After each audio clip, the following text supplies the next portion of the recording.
beda. Biasanya tadi ada yang tanya, kali ini 2 gitu ya. Iya. Duet. Kenapa? Karena memang Kami takut sendiri.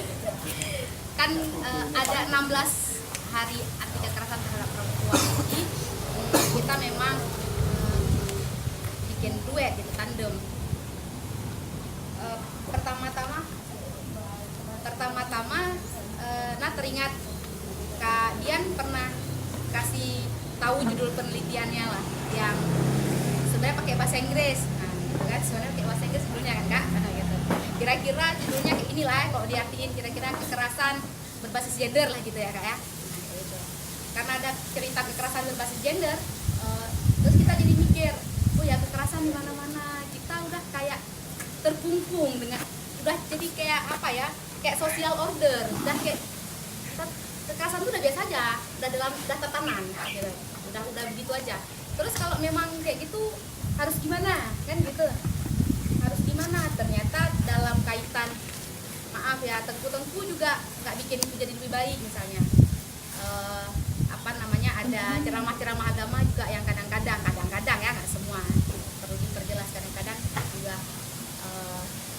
mendiskreditkan gitu, nggak berimbang. Terus oke lah, karena kita mungkin nggak dapat kekuatan dari situ, kita lari ke negara, gimana negara ngasih perlindungan ke kita lah, perempuan gitu. Dan ke kawan-kawan lain yang pasti juga punya potensi sama untuk jadi korban. Ternyata negara juga sama aja gitu. Ini teringat bahkan pengertian pelecehan seksual misalnya di kanun jinayat itu lebih sempit maknanya dibandingkan dengan pelecehan seksual versi Puli. Jadi definisi versi Puli itu lebih lengkap daripada versi kanun jinayat. Kanun jinayat kalau nggak salah itu cuma pemaksaan terhadap lawan jenis yang dilakukan di tempat tertutup kalau nggak salah. Terus emang tempat terbuka nggak mungkin ada pelecehan seksual. Terus yang di sekolah itu apa? Di hidayah itu apa yang kita dengar ya? Terus di jalan itu apa? Itu kan tempat publik. Jadi kalau di tempat publik apakah jadi asin karena pengertiannya apa? Secara pengertian, secara definisi aja nggak sampai gitu. Asin dalam artian ya bukan pelecehan seksual gitu. Jadi tabu gitu. Dari pemikiran itu lahirlah judul soal tadi kekerasan perempuan itu udah jadi tatanan, terus negara bisa apa gitu. Yang satu dari terinspirasi dari judul Kak Dian, yang negara bisa apa, teringat Kak Norma kan juga kita beberapa kali bicara soal rancangan RUU PKS.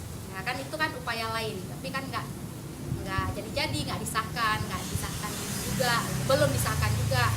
Itu rupanya negara juga nggak mau berbuat apa gitu. Itu dasar diskusi kita. Tapi sebelum kita diskusi lebih lanjut, nah mau sebutkan disclaimer kayak biasa ya, disclaimer yang memang setiap minggu kita ucapkan gitu. Penting. Satu, kawan-kawan, diskusi ini adalah diskusi inisiatif kita bersama yang dalam prosesnya tidak ditunggangi oleh perusahaan tambang manapun. Jadi belum ada satu perusahaan tambang yang melirik diskusi satuan biayai gitu. Jadi kalau enggak itu nanti lain lagi disclaimernya. Sementara itu dulu disclaimernya. Meskipun audiens sudah mengenal siapa pembicara kita, tetap kita harus kasih tahu lagi. Satu, kawan-kawan bersama kita sudah ada Kak Dian Rubianti, Cahaya Batu Merah. Kan ya betul Kak artinya itu kan? Dian Rubianti. Kami cari. Dian Rubianti. Beliau dosen di UIN ya. Tapi dari status Facebooknya, itu kita kira Kak Dian ahli parenting gitu. Dari status Facebooknya gitu kan. Ahli lah, dia anaknya berapa? Itu maksudnya di statusnya kayaknya kakak nih parenting talk. Tapi rupanya enggak, rupanya dosen dan lain-lain. Bahkan ada penelitian yang tadi ingat kita. Jadi bersama kita sudah ada Kak Dian. Kalau mau pakai identitas lain saya juga istri Pak Saiful Mahdi. Jadi udah dosen dari parenting. So, biasanya istri Saiful Mahdi itu identitas pertama. Oh itu ya. Kami dosen dulu kan. Dosen ya. Udah 3 tuh. Lalu ada Kak Norma mana? Namanya Ugali. punya identitas lain. Mau istri siapa? Makanya kan Kampus mana? oke Mau parenting pulau. Susah menjelaskan. Kayaknya aku tabrak tuh dengan hadiah guys. Alhamdulillah sudah tidak lagi pengangguran. Nah, itu ada identitas Itu itu. cuma satu lain istri siapa? Kak Norma sekarang Makanya udah minta pakai pajak makan. kita pakai Bulan depan dia akan buat Kak Norma ya. Kak Norma Apa? sekarang program manager di program IC. Ya. Terus kita juga tahu Kak Norma kan bicara soal apa gender dan lain-lain ini kan sejak kapan ya, sejak kami masih kecil gitu. Itu untuk Sekarang udah besar, itu Kak. untuk Sekarang udah menunjukkan, Mak. Menunjukkan bahwa tua kali ini. Itu aja maksudnya. Kemarin tangkap tuh. Terus satu lagi Presidium Balai Surau Aceh ya. Jadi masing-masing tiga identitasnya. Nah sebelum kita mulai, nah, gitu ya, barangkali Kak Dian mau memaparkan sedikit soal karena dua kan, Kak Dian mau memaparkan sedikit soal penelitian yang Kak Dian sempat cerita soal kekerasan berbasis gender. Sebenarnya kayak mana kalau hasil penelitian Kak Dian itu? Apa betul asumsi Nana bahwa iya udah kayak social order aja, udah kayak tatanan, udah biasa aja? Apa betul kayak gitu atau ada hal lain? Kalau Kak Dian perlu papan tulis buat menjelaskan, dipersilakan. Oh ya, satu lagi sebelum Kak Dian menolak ya. Sebelum kakak-kakak menolak ya. Jadi kami ya akan jadikan diskusi ini podcast. Mungkin kakak-kakak udah tahu gitu, podcast di Bridi. Jadi minta kesediaannya untuk disampaikan ke khalayak sebagai bahan belajar. Nah itu dia, orang akan dengar dan jadi bahan belajar. Jadi audiens kakak berarti Bukan hanya di sini, nah gitu. Nah itu jadi dikasih tahu-tahu dari awal. Sokrates semua lain jangan sampai ini emang. Itu lagi, itu ya kak. Karena ini kita nggak beraturan ngasih tahunya emang. Nah udah diskusi santai. Silahkan Kak Dian, kalau perlu meja, perlu spidol, persilakan. Itu di sana bisa ada bantal gitu. Tikar tadi Ada semangka. Bantalnya nggak ada. Silakan Kak Dian, mungkin nanti yang karena kekerasan seksual bagian dari tatanan itu terinspirasi dari Kak Dian. Negara bisa apa tuh terinspirasi dari kerja-kerja Kak Norma yang terus-terusan ada bicara di kampung semua. Nah, jadi dua itu kita kawinkan. Setelah kawin gitu deh. Kanun keluarga masuk. Kanun itu kemarin. Masuk hukum keluarga. Jadi kanun-kanun Kan yang disahkan kemarin ya. yang negara-negara tuh udah lah bagian Kak Norma. Capek li mikir negara. Silakan Kak. Oke, terima kasih Mak, karena saya tadi perkenalannya dosen sok ngajar. Iya. Maksudnya jadi awal sekali kebetulan kita nggak suka sebenarnya. Concernnya itu pada pendidikan, terutama ketika bicara tentang perempuan dan anak. Tapi saya masih onion kid dalam dunia ini, gitu ya. Kid blok, jadi masih anak bawang. Onion kid itu maksudnya masih anak bawang. Dayari Children. Dayari Children. Rani Nuskit, anak ingusan. Jadi alur hidup saya flow saja gitu ya. Jadi ibu, terus ketika saya sebenarnya berawalnya itu ketika saya mendampingi suami sekolah, anak-anak saya itu dapat fasilitas luar biasa di sekolahnya. Itu terjadi ketika kami berangkat hadiah ulang tahunnya Bang Saiful itu darurat militer. Ditetapkan di hari ulang tahunnya. Setelah itu sampai sekarang dia kalau ulang tahun itu agak nggak suka ngerayain gitu ya, atau ingat aja malas karena tanggalnya keramat sekali. Nah, berdasarkan itu terus saya mikir ya bahwa anak-anak kami mendapatkan privilege di luar, sementara anak-anak Aceh untuk sekolah aja susah. Di sana anak-anak tingkat Tom and Jerry aja dilarang untuk nonton karena ada kekerasan, tapi kita justru anak-anak kecil di kampung itu melihat mayat itu ya pemandangan sehari-hari gitu ya. Nah, dan ternyata kekerasan di zaman itu karena tidak diselesaikan dengan baik, kita sedang menuai tsunami dalam tanda kutip itu sekarang. Jadi data terakhir Komnas Perempuan itu kalau dilihat memang saya gambarnya umum saja bahwa ini adalah kekerasan akibat konflik yang sudah pasti menurun setelah kesepakatan damai, tapi justru ini kekerasan domestik. Nah, karena kebetulan saya menikah dengan seorang pengunjung angka, statistisi itu kan number cruncher gitu. Nah, jadi ketika Bang Mukul membantu teman-teman di Komnas Perempuan, beliau melihat data ini kok kayaknya ini big datanya itu, terus coba lihat teorinya gimana gitu, kok bisa seperti ini. Nah, kita menduga bahwa, dan sempat saya diskusikan dengan Norma, kita menduga bahwa ini kekerasannya pindah dari kekerasan di ruang publik pindah ke ruang domestik yang justru tidak bisa dikontrol oleh negara dan tidak bisa diregulasi sebenarnya, karena biasanya kan yang away from public eyes itu justru kita nggak tahu dan nggak bisa intervensi. Nah, teorinya sama dari seluruh Indonesia, mulai dari 65, 98 sampai sekarang, itu kekerasannya tidak pernah betul-betul selesai karena kita sangat takut menyentuh memori ini. Ada namanya, teorinya itu namanya paradoks teori transisi keadilan dengan perdamaian. Jadi di satu sisi kita dibawa oleh penguasa untuk tidak ngomong-ngomong tentang konflik, untuk tidak ngomong-ngomong tentang keadilan, supaya perdamaiannya terjaga.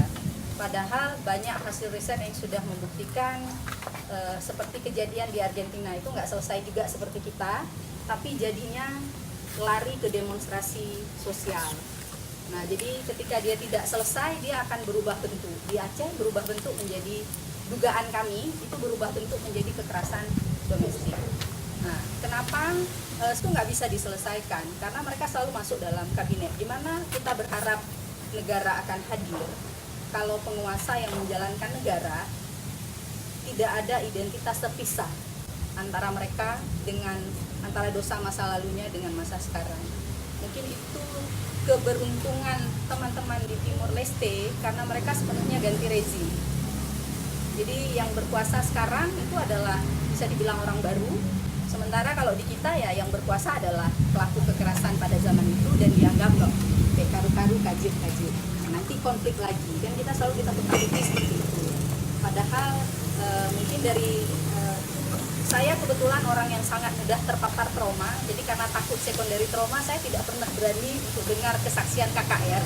Tapi kira-kira karena kebetulan soulmate saya itu ketua psikolog klinis Aceh, jadi saya sudah dengar cerita, jadi saya sering jadi tong sampahnya jadi Reskia gitu ya, kami sering cerita-cerita gitu ya bahwa nah ternyata ya memang semengerikan itu, kalau tidak selesai ya itu akan terbawa ya. Jadi kita memberikan impunitas kepada pelaku, kemudian kita menganggap tidak perlu ada memorialisasi, ayo putuskan ingatan itu, kemudian kita juga tidak memberikan keadilan, sehingga ya akhirnya gitu konflik itu tidak ada cut off dari konflik, sehingga konfliknya berlanjut dalam bentuk yang macam-macam. Nah, sebenarnya kalau saya sering sekali merasa bahwa negara memang tidak hadir dalam hidup kita.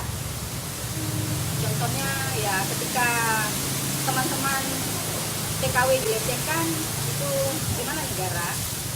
Ketika bantuan dana rekonsiliasi dikelola oleh BRR, sering sekali perempuan itu kalau dilihat selintas dari data Aceh, penduduk miskin itu sama, 50% laki-laki, 50% perempuan. Tapi kalau data itu dilihat lebih dekat, kemiskinan parah itu diderita oleh perempuan. Karena biasanya perempuan susah mendapat akses. Setelah tsunami susah mendapat akses bantuan. Dana rekonsiliasi juga susah. Nah, jadi dari data kita ini secara umum kita melihat berdasarkan berbagai teori dan berbagai perbandingan, Rwanda itu penyelesaiannya bagus, jadi lebih bagus ininya gitu ya. Kemudian Sierra Leone KKR-nya lebih bekerja, mungkin karena mereka juga ada campur tangan internasional, ada beberapa kasus yang bisa diselesaikan di mahkamah internasional, nah jadinya lebih bagus gitu ya. Nah, mungkin kita kalau kita tidak hati-hati, kita akan jadi seperti Argentina, nggak selesai kasusnya, dan itu setiap tahun ada perulangan dengan peristiwa namanya saja, namanya jadi kerusuhan 98, namanya jadi demo KPK yang kemudian tapi tetap gitu, asal ada momen kekerasan itu akan menjadi ajang saja, namanya boleh ganti-ganti tapi kekerasan berlanjut. Nah, seperti yang saya sampaikan tadi, karena kalau saya sudah lelah dengan meminta negara hadir, kita dulu pernah punya konsep di Aceh, saya pernah tulis dalam peringatan Hari Ibu, jadi kita punya yang namanya kan karena menurut saya kekerasan itu kan bagian dari budaya. Jadi kalau kita ingin menghapus itu, mungkin kalau kita tidak bisa mengharapkan itu ada lewat regulasi, kita bisa melakukan itu dengan gerakan budaya. Mungkin ini Putra mungkin lebih ngerti gimana apply-nya. Kalau saya cuma melihat sebagai konsep teorinya, bahwa kita dulu punya, kenapa kita punya sebutan Porumo. Kemudian ada satu lagi yang namanya adat Mekaun. Nah, jadi orang Aceh itu kan hidupnya menggeto. Kenapa perempuan pada masa lalu mungkin kalaupun ingin disakiti, itu agak susah nyakitinnya. Karena yang pertama, laki-laki akan pulang ke rumah perempuan. Jadi laki-laki adalah tamu di rumah istrinya. Jadi udah pasti akan ini kan, agak segan lah kan. Nah, gitu. Itu satu. Kemudian adat Mekaun, karena kita hidupnya menggeto, biasanya tinggal berdekatan, kita punya support system. Jadi walaupun laki-lakinya abai, kita masih punya support system sesama kita. Kita punya makcik di samping, punya kakak sepupu, punya mama, kita tinggal berdekatan. Nah, ini dua yang sekarang sudah absen dan tidak bisa kita pertahankan lagi karena perubahan. Nah, tapi mungkin bisa diduplikasikannya, karena kita kan hidup sesuai dengan zaman kita masing-masing. Tidak ada lagi kaum, tapi kita punya WA. Ya, mungkin tidak ada lagi sebutan porumoh karena memang sudah susah orang tua mewariskan rumah untuk anak, tapi mungkin kepemilikannya dalam bentuk yang berbeda. Nah, ini maksudnya kalau saya jadi melawannya itu dengan gerakan budaya. Dan kemudian yang paling penting sebenarnya dengan edukasi.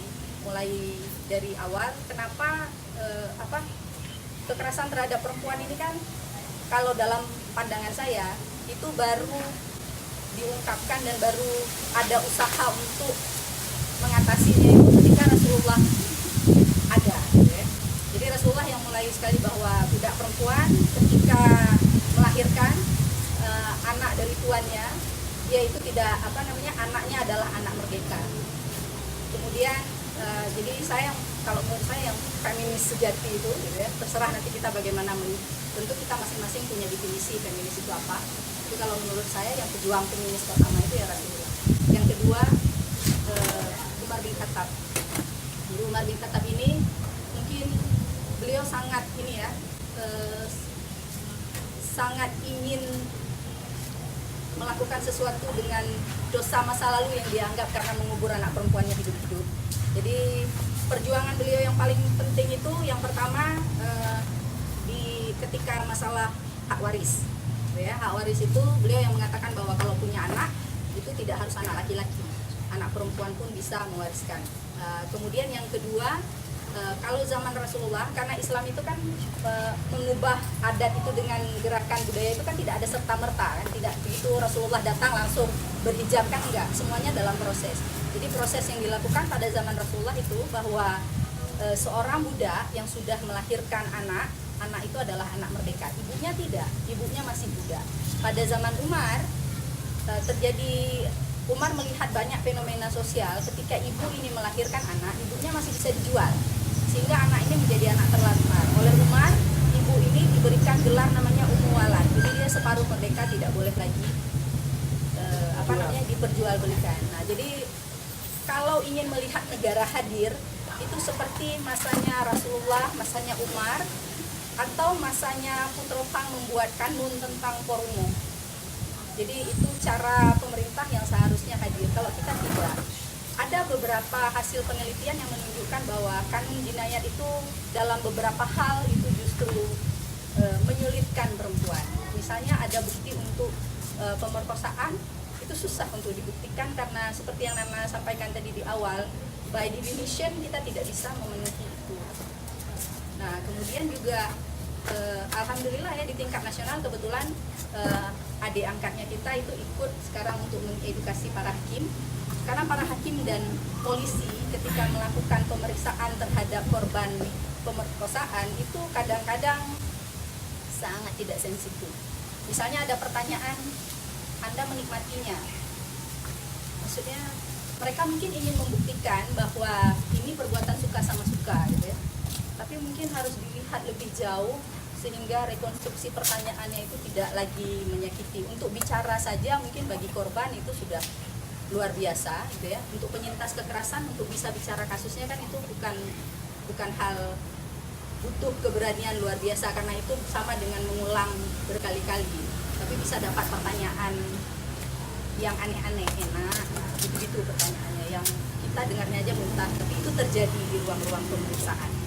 Nah, jadi alhamdulillah sekarang para hakim mendapatkan sekolah itu kalau untuk nasional. Saya nggak tahu kalau untuk ini, untuk tingkat. Nah, jadi mungkin saya berbaginya begitu saja, karena ini adalah gerakannya seperti ini. Kalau kita ingin melawan, saya sudah berhenti berharap pada negara. Kalau ingin melawan ya membangun gerakan. Bener Meriah itu melakukannya dengan sangat bagus melalui hukum adat di Gampung. Untuk ada itu 2 perempuan hebat di Bener Meriah yang sudah melakukan itu. Dan kalau untuk kita mungkin dimulai dengan mengedukasi laki-laki dan anak laki-laki, mulai tidak memberikan gender pada pekerjaan di rumah gitu ya. Jadi mungkin hal-hal kecil yang seperti itu yang mungkin kesannya lambat, tapi saya melihat pembentukan pola pikir itu berpengaruh. Nah, kami baru berhasil 1 generasi gitu ya, bahwa kalau di rumah saya itu nggak ada siapa yang cuci piring, siapa yang cuci, itu ya semua pekerjaan domestik itu dilakukan bukan berdasarkan jenis kelamin, tapi berdasarkan ekspertis dan keluangan waktu. Jadi itu saja. Ekspertis. Ada yang expert kali Mbak cuci piring di rumah. Siapa tuh Bang? Not me, bos. I'm the boss. Oke, itu saja mungkin Nana. Ya, makasih Kak Dian. Tepuk tangan ya, luar biasa. Ada beberapa hal yang tadi Nana catat sebelum kita lari soal negara bisa apa. Apa ada bilang dia? Nggak, negara bisa, tapi jangan berharap. Udah ditangkum, mereka nggak bisa apa-apa. Tadi soal Kak Dian bilang ada yang berubah gitu kan, adatnya berubah dari dari Porumo, ada adat Mekawom itu jadi nggak ada lagi gitu. Bisa jadi pungkungan itu terjadi, kita terpunggung itu terjadi karena perubahan-perubahan ini gitu. Tapi mungkin ada pertanyaan gini juga, apa betul kekerasan terhadap perempuan itu udah semacam kayak social order, kayak ya udahlah biasa aja, emang udah kayak gitu. Nah, apa betul kayak gitu? Kalau memang betul kayak gitu, terus apa yang harus kita lakukan? Kak Norma kan kita kan, Kak Norma kita lagi kayak mana itu ya? Iya kan kita apa namanya, beberapa diskusi dapat dengan Kak Norma soal kanun jinayat misalnya. Terus yang terakhir soal RUU PKS gitu kan. Apakah itu berarti, ada pertanyaan, apakah itu berarti, bukan nggak tahu lah, apakah pertanyaan negara bisa apa, itu bagian yang dituntut sama Kak Norma lewat beberapa kanun-kanun cerita tadi, atau gimana Kak Norma? Kak Norma perlu idola ada juga. Saya perlu berdiri karena kan saya idola sama Kak Dian. Jadi Kak Dian berdiri, saya berdiri juga. Ya betul. Biar sama, biar nanti fotonya sama. Iya betul ya Kak ya, dan foto terus nih Kak Resi. Kak, ini jangan dicoret ya, Mbak. Iyalah kebalik ya, nggak boleh, dosa. Ada yang mau dipoto. Ya, meski Kak Dian mungkin mengingat saya setelah tsunami. Padahal sebenarnya jauh sebelum tsunami saya sudah ingat Kak Dian. Sudah sering-sering main gitu. Tapi kan Kak Dian mungkin nggak terlalu hafal wajah saya, hanya suami yang hafal wajah saya. Bagaimana bisa? Bagaimana bisa? Dalam kategori teman gerakan gitu, karena saya bagian dari orang yang beruntung pada saat itu mendapat intervensi langsung dari para senior. Dulu nggak banyak aktivis-aktivis yang perempuan-perempuan muda, dan kemudian juga nggak banyak yang punya inisiatif untuk begitu. Jadi saya termasuk orang yang banyak kenal Saiful Mahdi, kenal Faisal Hadi, kenal Otto Maimufida, itu saya kenal gitu, karena itu kemungkinan. Jadi Kak Dian tuh saya lihat dari luar saja. Nah, kemarin Ana bilang, sebenarnya jauh satu Ana bilang, Kak, sedekah profesi. Saya oke, nah nanti kalau emang ini boleh lah untuk pisang goreng, tapi bukan itu ternyata maksudnya. Bukan untuk pisang goreng Kak? Bukan untuk pisang goreng. Bukan untuk Masuk untuk mengisi satu sesi. Dan ini memang kampanye 16 hari HKPP ya, 16 hari anti kekerasan terhadap perempuan. Saya udah coba cari tahu sebenarnya kemarin. Sebenarnya saya tahu 16 hari, tapi hari-harinya saya bingung. Gitu ya. Boleh Kak, boleh pakai kopian. Perlu ternyata ada 16, dimulai dengan 25 November sampai 10 Desember. Di situ ada sekitar beberapa 10 momen yang semuanya itu sebenarnya kita lihat bahwa perempuan menjadi bagian dari momen-momen itu. Misalnya 25 itu ditanda dengan Hari Anti Kekerasan Terhadap Perempuan, gitu ya. Kemudian 1 Desember Hari AIDS, perempuan paling dominan di situ, yang kemudian terpapar ya. Kemudian 2 Des Hari Internasional untuk Penghapusan Perbudakan. Perempuan tuh dan anak itu adalah budak yang paling banyak gitu. 3 Desember Hari Disabilitas, 5 Desember Hari Internasional Kerelawan, 6 Desember untuk toleransi, tidak boleh ada kekerasan terhadap perempuan, dan 10 Desember Hari HAM, besok Hari HAM. Dan ini sebenarnya menunjukkan apa? Kenapa kemudian perempuan bisa main di ranah itu? Karena yang perlu dilihat bahwa ada karakteristik yang khas berbasis relasi, dan dia akan kelihatan kemudian berbasis relasi gender, di mana perempuan tidak punya penghargaan yang sama oleh masyarakat, yang sama dengan laki-laki. Dan ini sebenarnya kan datang dari masa udah lama, jadi bukan ketika tsunami hilang, tsunami datang kemudian ini baru muncul, ini sudah lama. Dan menjadi sesuatu keyakinan yang hidup berkembang di masyarakat. Misalnya mungkin kita tidak cerita di keluarga-keluarga yang mulai punya pendekatan berbeda. Kalau dulu keluarga-keluarga lama dulu kelihatan kan kalau makan misalnya ayah diberi ruang kesempatan pertama untuk makan dengan hidangan yang khas. Kalau ikan baru beli kepalanya gitu. Anak-anak makan juga, tapi kadang-kadang tunggu ayah makan dulu, nanti anak-anak bisa gabung. Atau kalau ayah makan, anak-anak makan bagian-bagian yang lain. Ini menunjukkan bahwa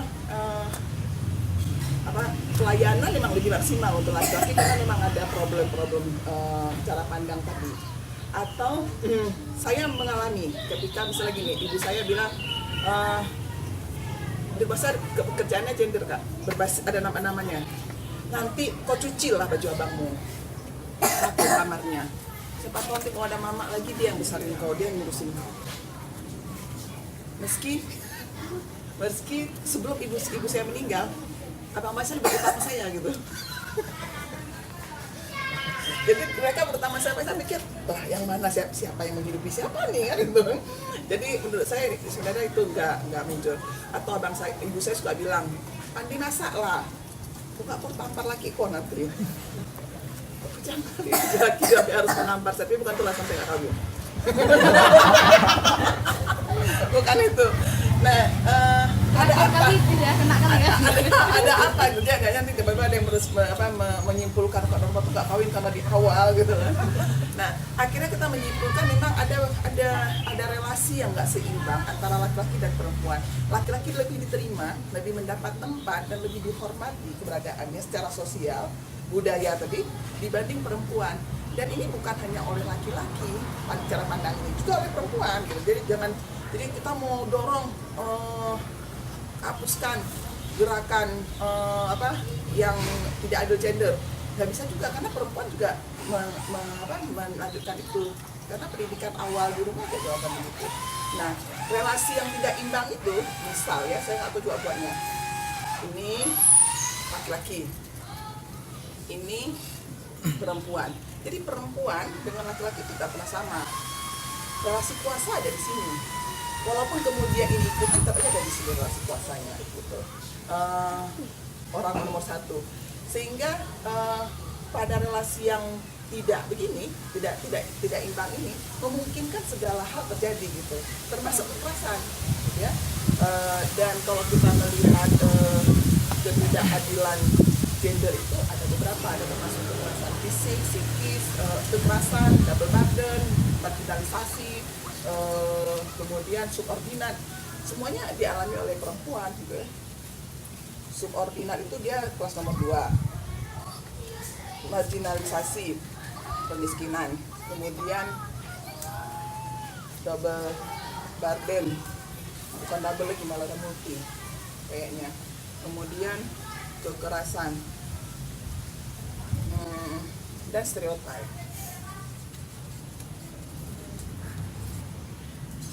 Yang mana gitu kan? Kalau subordinat yang keadilan, bapak makan dulu, mama kelas 2, anak laki-laki sekolah dulu, yang perempuan nggak usah sekolah, toh dia kasur, sumur, dapur. Sekarang nggak berlaku lagi karena ada Gojek, GoFood. Marginalisasi sampai sekarang masih ada. Pernah cek kawan-kawan kan tentang berapa upah yang dibayar untuk petani misalnya untuk 1 hari kerja untuk kerja yang sama. Perempuan tuh lebih rendah dibanding laki-laki. Atau kenapa? Atau kemudian PNS itu kalau laki-laki dan perempuan yang PNS, maka anak akan masuk ke laki-laki dalam tanggungan laki-laki karena tunjangannya akan lebih besar di sana dibanding perempuan. Dan banyak hal lain lagi. Kenapa? Karena ya ada mindset tadi bahwa di sini kan kakak orang kekuasaan ya punya segala macam itu. Walaupun kadang-kadang nanti saya akan bilang bagaimana kemudian laki-laki juga kena. Sebenarnya bukan perempuan saja yang kena, laki-laki juga kena gitu ya.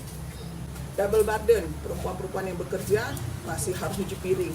Perempuan yang pulang dari sawah, pergi pagi jam 6 sama suaminya, pulang ke rumah jam 5 sore sama suaminya, tapi suami bisa beres-beres mandi untuk menuju masjid sembahyang. Perempuan apa? Dapur, masak. Nah, kemudian stereotip bahwa pelabelan bahwa perempuan harus begini, harus begitu. Sehingga kemudian jadi bagian yang tertentu yang terjadi dialami oleh perempuan dan laki-laki juga ada. Misalnya, yang laki-laki yang mana kemudian rugi dengan posisi ketidakadilan gender ini. Pertama, karena bayangannya bahwa ini secara bentuk keadilan ketidakadilan, tapi kemudian pada ranah pun perempuan itu punya perbedaan dengan laki-laki. Misalnya laki-laki itu lebih dikenal sebagai umat kaum publik, sementara perempuan karena mungkin bagian forum tadi dia lebih dikenal sebagai orang-orang yang bekerja di domestik, bukan penguasa. Mungkin kita bisa cari tahu untuk bagian forum itu, karena dulu kan bahasanya begitu, dia dihadirkan supaya kemudian kalau ada apa dia yang punya kuasa untuk situ. Tapi pada saat tertentu, misalnya ya, saya yang bayangkan kalau forum kalau ada perceraian harus isi rumah itu yang diberi bersama-sama. Itu bukan dibagi dua, diambil dulu jatahnya perempuan. Misalnya kalau dia bilang domestik, urusan dapur perempuan, kasur perempuan, terus sumur, kasur, dapur. Nah, ketika harta gono gini, ambil dulu yang kasur, sumur, dapur itu untuk perempuan semuanya, baru sisanya bagi dua. Tapi kan nggak begitu kejadiannya, sendok jadi bagi dua. Gitu? Ya, bagi dua. Kalau harta gono gini itu bagi dua sendok. Kulkas pun dibagi 2. Serius? Iya. Nah, makanya nikah dulu. Nikah dulu baru cerai. Nggak jadi nikah, malas. Ranah ini pada era kekinian kan menuntut perubahan gitu ya. Misalnya apa yang paling mau terjadi sekarang, mau nggak mau ruang mencari kerja untuk laki-laki lebih kecil dibanding perempuan. Mau nggak mau ya, mungkin karena waktunya, zamannya. Tapi kemudian kan perempuan, laki-laki karena beban gendernya itu dia sebagai kakak, orang yang bertanggung jawab, dia stres juga kalau nggak punya penghasilan. Karena secara masyarakat dia akan mendapat stigma apa? Mimpi lo, nggak hebat lo, di bawah ketiak istri lo, gitu kan? Jadi dibiayai istri. Padahal sebenarnya situasi sekarang kalau kemudian itu dibongkar, nggak perlu ada label gendernya, it's okay kalau perempuan kerja gitu. Nah, tapi problemnya ketika perempuan bekerja, dia tidak lepas dari tanggung jawab domestiknya. Padahal sebenarnya ini bisa dipertukar. Laki-laki yang hari ini mungkin tidak punya ruang bekerja, dia misalnya hanya dosen dan ngajar beberapa jam, selebihnya dia bisa jemput anak, bisa bersihkan rumah, rumah bersih sama-sama dinikmati, gitu kan? Nah ini, dan ini secara umum saja dulu, saya pikir nanti kita bisa dalami lagi. Saya hanya mau menyampaikan lagi satu bagian lagi yang karakteristiknya sangat khas. Di dalam kekerasan ini ada yang disebut dengan kekerasan seksual, fisik, psikis, seksual, penelantaran. Dia ada di ranah domestik. Kalau kita lihat undang-undang penghapusan rumah tangga, dia ada disebut kekerasan seksual. Dan dia juga terjadi di ruang publik. Banyak sekali kasus-kasus kekerasan seksual di ruang publik, pelecehan. Kalau WA juga banyak kan? Bang Jumat ini bang, terus gambarnya siapa coba? Untuk perempuan. Iya. Nggak mungkin ini. Nggak bisa, nggak mungkin Perempuan dan kemudian dengan tampilan tertentu, dan itu dinikmati oleh kelompok grup WA itu. Padahal sebenarnya itu masih bagian dari kekerasan seksual kan. Karena kalau untuk dilakukan si perempuan itu juga nggak mau. Ini contoh konkretnya. Belum lagi bicara soal perkosaan. Banyak sekali yang perkosaan.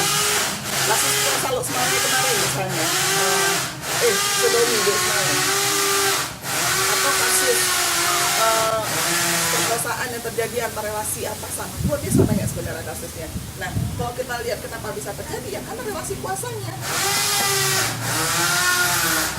Nana misalnya, sama Alek Lohan, berani lawan kan?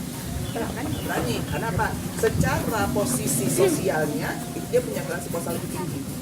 Terus kemudian Nana dengan Putra, mungkin juga nggak akan punya kemampuan untuk melawan, karena apa, relasi kekuasaannya itu berbasis budaya adalah dia laki-laki yang lebih tinggi. Jadi ini semua membuat perempuan agak sulit, sama seperti kekerasan rumah tangga. PKDRT, KDRT, KDRT itu awalnya kan nggak ada kebijakannya. Kenapa kemudian ada? Karena ternyata di rumah tangga pun perempuan, di dalam rumahnya pun perempuan itu mendapat banyak kekerasan. Meski rumahnya itu rumah dia, rumahnya dia juga mengalami banyak kekerasan. Nah, dia bilang tadi kan seberapa besar kemudian peralihan antara kekerasan publik ke domestik. Luar biasa gitu. Nah, kekerasan ini secara masyarakat melihat kekerasan rumah tangga ini itu ranah rumah tangga, tidak boleh diganggu. Itu hanya boleh dilakukan, diselesaikan oleh orang-orang di dalam rumah itu. Yang perempuan pun tidak boleh cerita yang lain. Padahal dalam banyak kasus perempuan banyak yang jadi korban, bukan semua, banyak yang jadi korban. Sehingga kemudian kalau tidak diintervensi, yang menjadi korban di sini akan terjadi korban. Siapa yang jadi korban di sana? Bisa perempuan, bisa anak, bisa asisten rumah tangga. Gitu. Sehingga kemudian lahirlah undang-undang itu. Untuk KS gimana? Menurut kawan-kawan kan dulu bahwa KUHP juga bicara soal KS, Jinayat juga bicara soal KS. Karena ternyata di dalam kebijakan yang sudah ada, definisinya terbatasi sehingga tidak bisa masuk semua. KUHP itu hanya bicara soal penetrasi. Tidak, penetrasi bukan perkosaan. Padahal zaman sekarang lebih canggih kan, nggak butuh penetrasi, bisa kayak cara lain. Di Banda Aceh misalnya 3 bulan yang lalu, anak yang ditik ibunya tinggal satu belanja, terus tinggal 1 bulan atau apa kalau ke pasar, itu mengalami kekerasan seksual oleh tukang becak. Melalui apa? Tangan, bukan melalui penisnya. Masuk mana dia kalau gitu? Oke, nggak masuk ke KUHP, cek ke Jinayat. Jinayat nggak mengakui sesuatu yang ada di ruang publik. Belum lagi syarat-syarat pembuktian di belakang Adian tadi. Bukan. Jadi gimana ya? Perkosaan harus menghadirkan saksi. Bayang nggak? Dan saksinya harus lihat penetrasi. Saksi masih dalam kategori melihat langsung atau mendengar langsung. Itu kategori saksi. Nggak bisa dia mendengar yang lain. Harus melihat dan mendengar langsung. Ya. Jadi kalau kita buka pintu lewat aja nggak gitu. Mendengar Kadang Kamu bukan. dengar, ya saya dengar teriakannya. Kapan itu? Tanggal sekian. Itu bisa dimungkinkan. Tapi belum tentu juga jadi ini kan. Itu bahasa remaja agak bingung juga. Nah, ini menjadi itu baru teriakannya saja. Nah, ini menjadi problem. Belum lagi kemudian di kanun jinayah itu ada klausul begini. Kalau saya menuduh diperkosa oleh Bu Adi misalnya ya, jujur ya. Karena secara sosial Bu Adi nggak mungkin melakukan saya. Secara sosial karena saya dianggap kakaknya. Tapi secara gender bisa jadi karena dia laki-laki.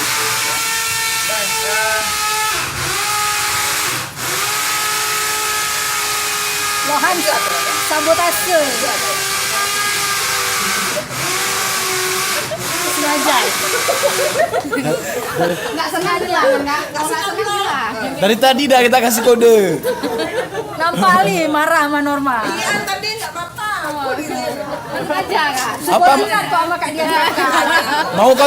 Mau counter gerakan feminis orangnya. Anti feminis sebelah.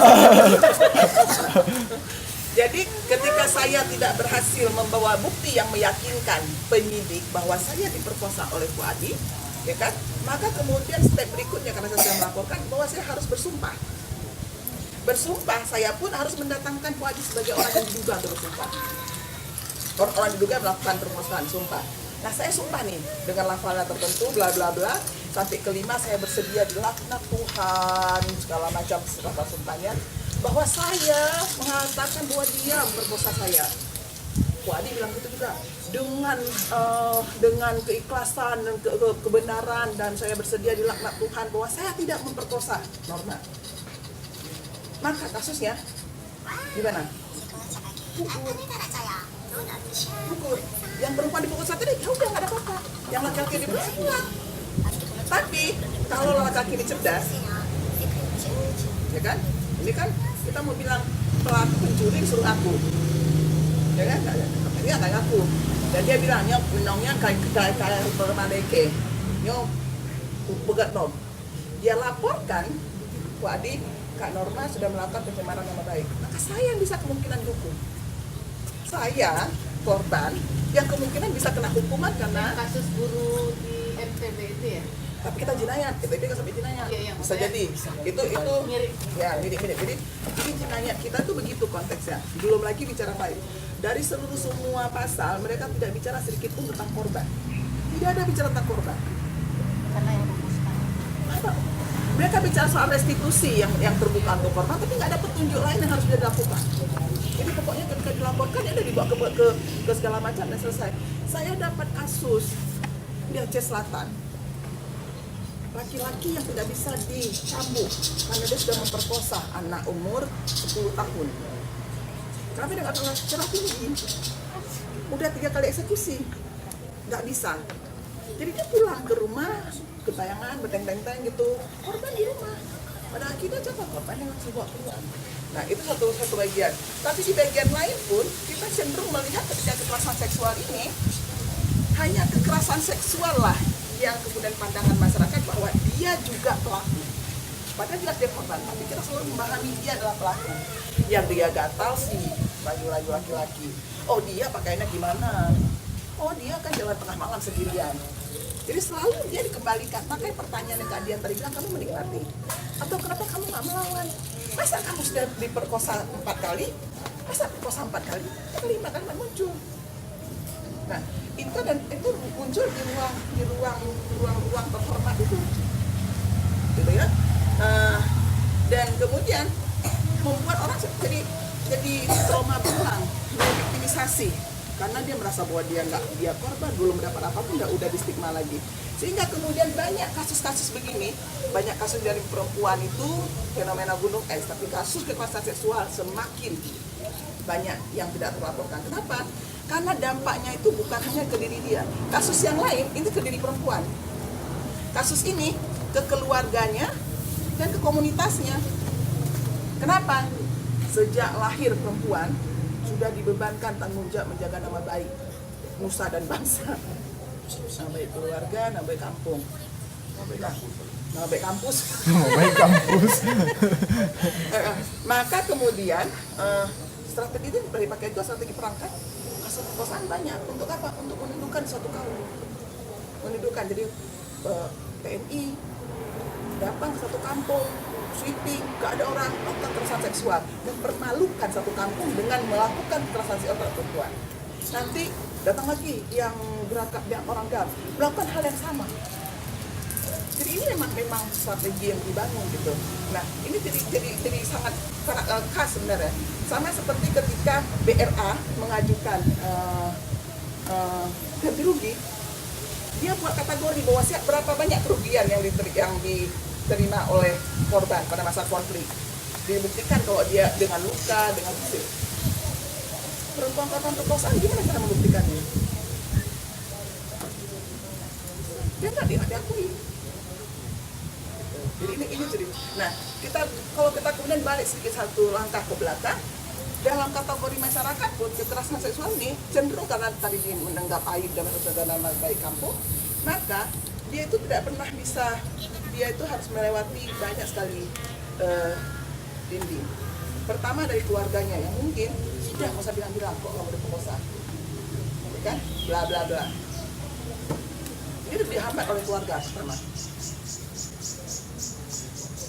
Kapan kemudian dia keluar? Jika dia bisa dibendung, misalnya hamil, akhirnya dibawa keluar. Di luar, di dalam masyarakat itu juga diproses segala macam sampai kemudian kalau kau hamil untuk menjaga anakmu supaya jangan jadi anak lahir di luar nikah, maka kawinlah kau dengan pelakunya. Korban yang dipaksa melakukan hubungan seksual, dipaksa ya, bukan sama-sama mau, dipaksa melakukan hubungan seksual dan kemudian dikawinkan dengan orang yang perkosanya. Berulang psikologis sebelum itu, traumanya itu berulang setiap malam. Kenapa dia? Karena kemudian dia tadinya dijaga oleh keluarga, sekarang dia dikasihkan secara formal ke pelaku. Atau kalaupun kemudian tidak ke pelaku, akan jadi orang lain yang mengawini perempuan ini supaya nama baik itu terjaga.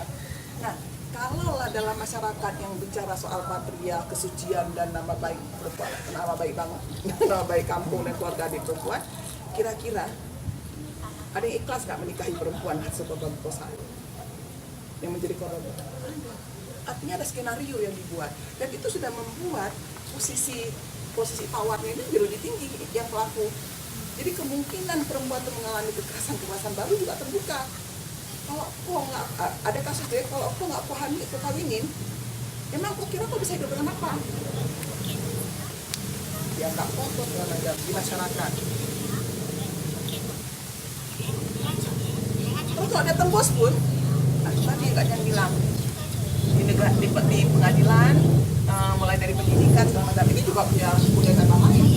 Yang dari pendidikan ya deh, kalau kasusnya di pendidikan, terus jaksa, terus baru kehakiman, baru masuk ke pengadilan.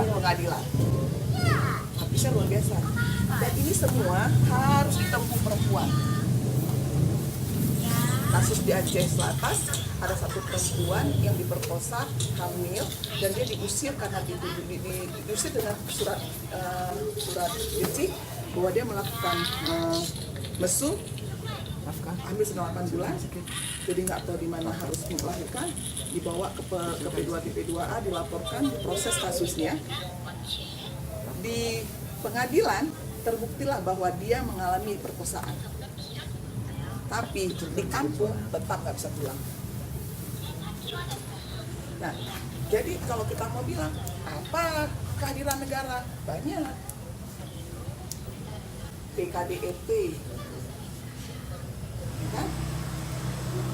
PUHAP juga bicara soal perlindungan, tapi itu proses hukum. Untuk Aceh, UUPA 231 bicara bagaimana pemerintah nasional Aceh dan kabupaten harus memperlakukan perempuan dan anak secara bermartabat. Juga. Kemudian ada kanun perlindungan perempuan, ada kanun perlindungan anak karena bicara soal anak perempuan juga di sini. Ada beberapa lain. Kalau bicara soal kebijakan banyak kali nah.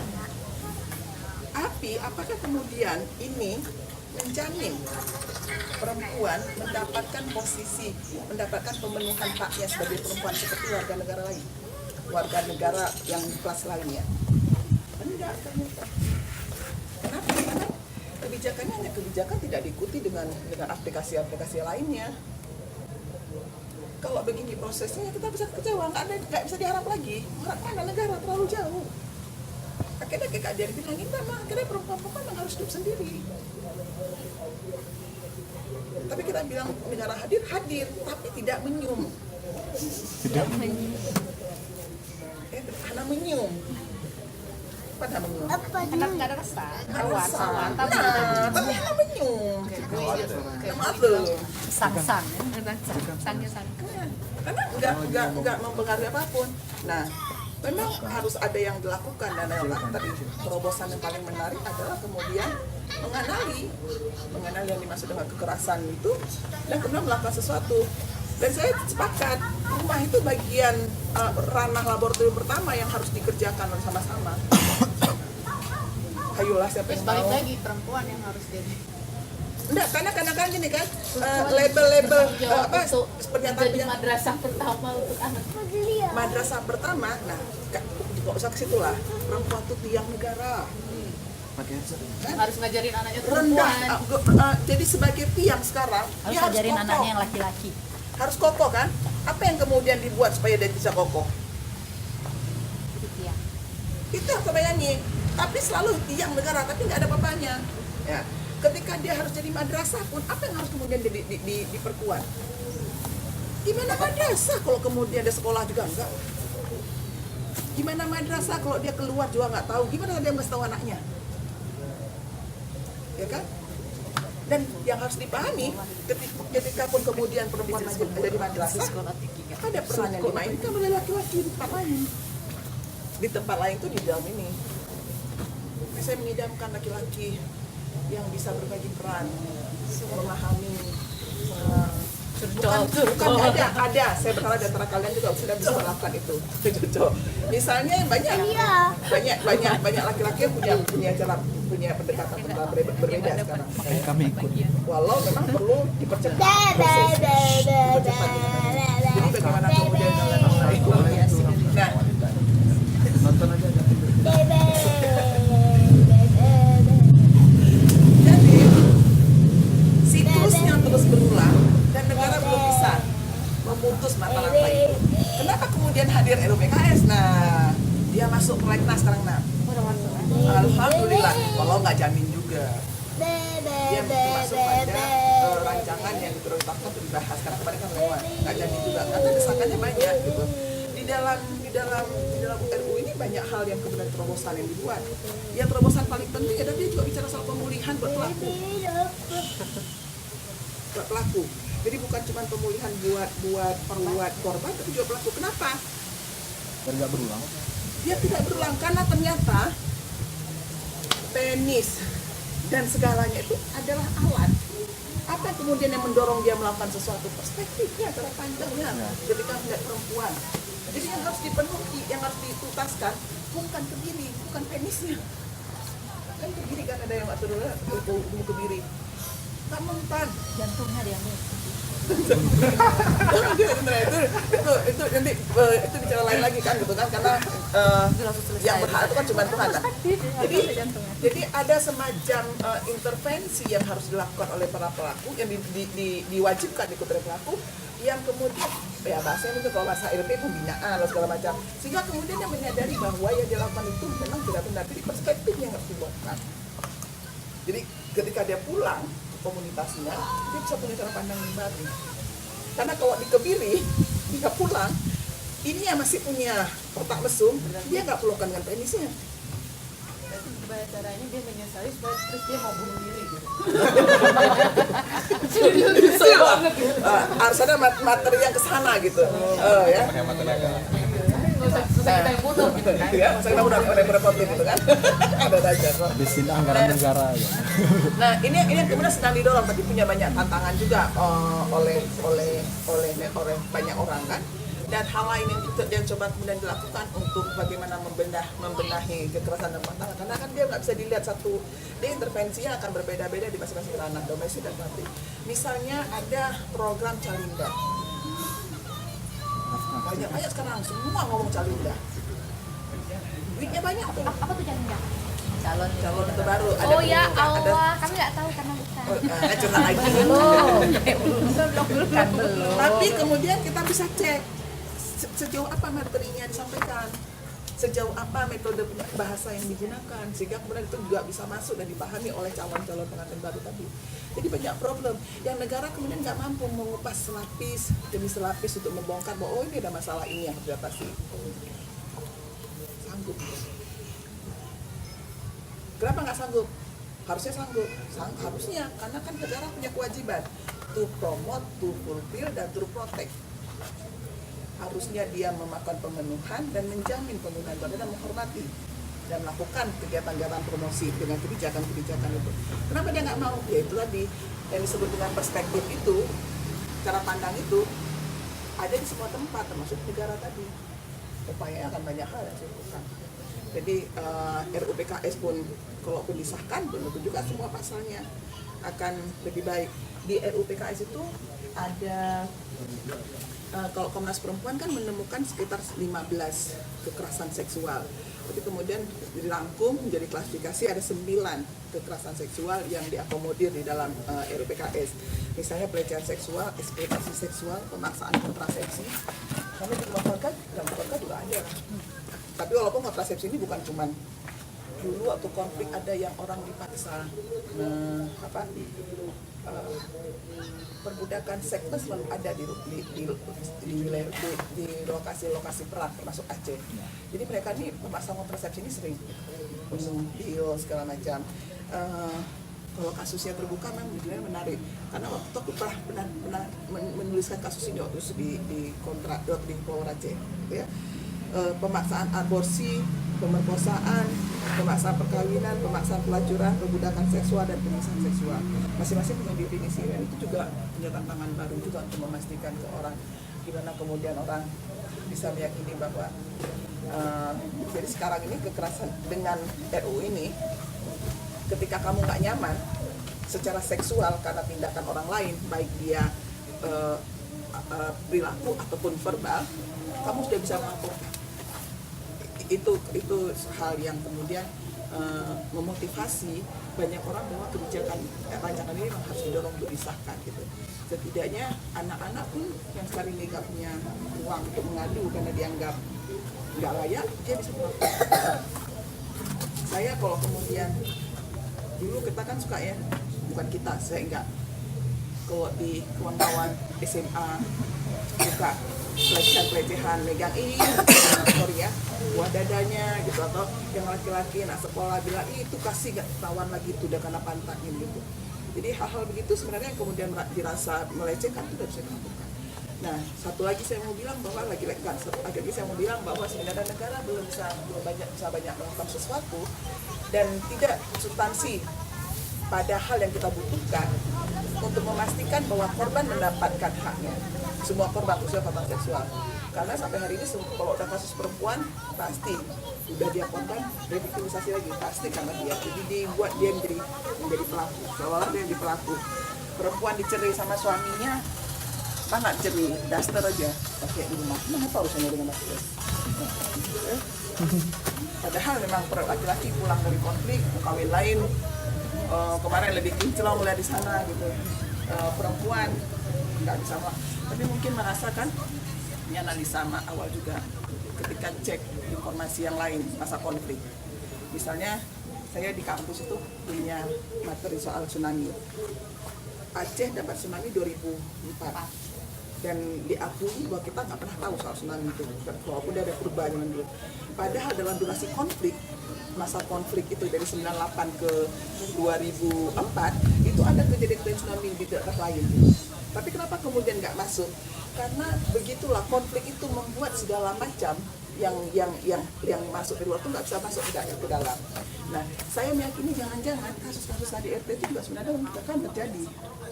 Tapi kemudian karena perempuan menghadapi situasi yang berat dan nggak mungkin melawan, karena dia juga harus menghidupi banyak orang, yang tertinggal di kampung, ya kita kasus-kasusnya terlewatkan, tidak menjadi perhatian perempuan, nggak terekspos, dan perempuan juga kemudian memaafkan situasi itu. Tapi saat situasi mulai damai dan pengorbanannya tidak diakui, ya, kadang-kadang kan itu dia perempuan juga punya batas untuk memaafkan, sehingga ya perlu dilaporkan, pulang dengan istri 1, 2, 3 laki-laki misalnya kan. Nah itu saja modal untuk kita bicara-bicara. Oke kawan-kawan, applause buat Kak Ma dan Kak Dian. Tadi Kak Dian bilang soal rembesan masalah ya kekerasan, konflik dari luar, terus dia masuk ke dalam, masuklah merembes gitu. Tadi ada apa sih Kak, Tufa namanya gitu ya. Terus Kak Norma juga pada akhirnya tadi bilang ke kita, intinya kayak konklusinya kayak mau bilang gini, udah nggak usah berharap sama negara kayak gitu kan. Hana menyun gitu kan. Jadi judulnya ada betul, negara bisa apa nggak bisa apa-apa. Tapi kita perlu dorong karena negara punya resource. Gitu ya. Maksud saya upaya yang dilakukan adalah mendesak, memastikan negara untuk bisa melakukan sesuatu yang menyun. Sirap, Harus double, suntik, harus istilahnya double campaign. Jadi pada diri sendiri kita akan bilang bahwa kita tidak bisa berharap pada negara supaya kita powerful, survive, gitu supaya kan. survive. Ya. Jangan berharap, tapi jangan lupa Kita juga harus mendorong. kita terus mendorong. Karena kalau nggak ada kebijakan, sebenarnya bukan kebijakannya. Indonesia ini kalau dari sistem hukum kan semua hukumnya keren kan? Yuk. Kok ada Sangat kebijakannya? sistematis dari kebijakannya, cuma penegakannya. Kita udah punya mahkamah syariah, tapi setelah perceraian tidak ada yang bisa menarik ayah untuk bayar dana, bukan denda, nafkah untuk anak.